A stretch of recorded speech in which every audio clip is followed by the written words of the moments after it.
All right, welcome, gentlemen. I'm glad we got some people on here because definitely I'm looking forward to questions that you have on the blocking of the. It says up here the blocking the unbalanced single wing offense, but I'm presenting this tonight kind of as a blocking scheme that can be adapted into a large variety of different offenses. Your backfield action can be different. To be quite honest, though, we wouldn't call it direct single wing anymore. We're kind of a spread team, but we still use the same blocking principle that I'm teaching tonight. So the word single wing, and if you're interested in single wing, you're going to see it and how we develop this to run the actual single wing.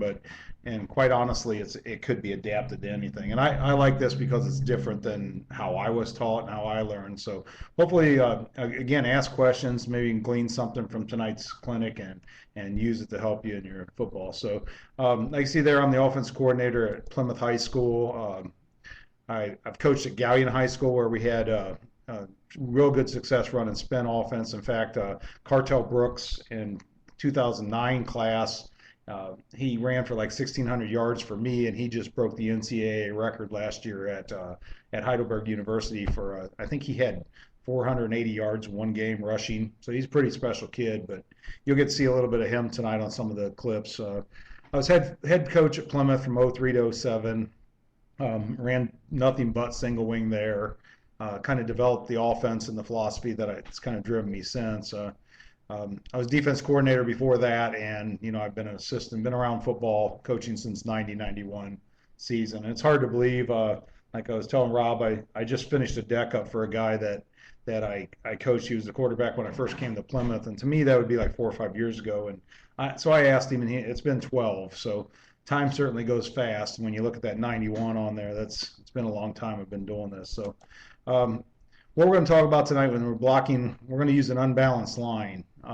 And so I have three to the right and one to the left, and then I'll usually have tight ends in there too. So it'll be a 2-4 unbalanced. But the most unique thing about how I run this is my holes are numbered based on where the defenders line up. And that sounds kind of weird because, defenders can line up wherever they want, but being a defense coordinator all the way up until I developed this offense, I always knew that you're gonna have an end or some kind of perimeter or a contained type player that hangs off the edge between your inside run game and your outside run game. So I use that defender to call my one hole, my two hole, and then inside them would be the three hole and the four hole.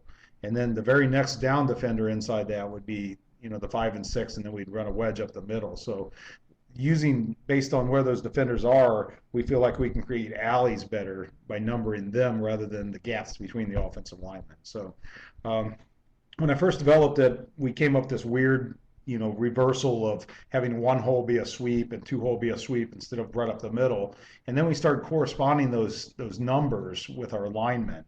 So I would call my left guard would be a 5 guard, and the right guard would be a 3 guard. And they knew that when they heard a play on those numbers, on those holes, they knew that they were supposed to pool.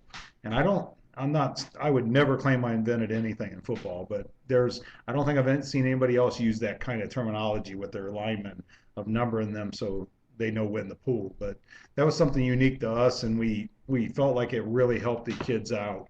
If they'd hear a 3, they knew they were pulling and funneling up through the hole.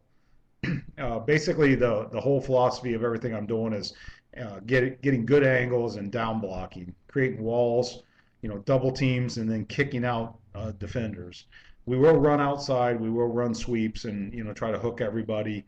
But for the most part, we're going to try to get an angle and use 2 people to push one guy down inside, and then use another kid to kick the outside lineman out, and then try to funnel a guy through and put some people in front of our backs. So funnel runners that we talk about are interference blocking.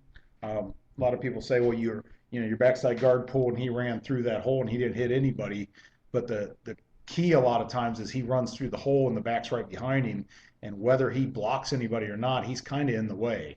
So a lot of times the linebacker will try to go under him or over him, and he doesn't get a piece of him, but he does enough interference with that linebacker that he's essentially blocking, even though he sometimes doesn't hit anybody. So you're going to see examples, and I like to point out the one kid because he was an all-league lineman, and every time he pulled through the hole and never blocked anybody. He just run down the field. But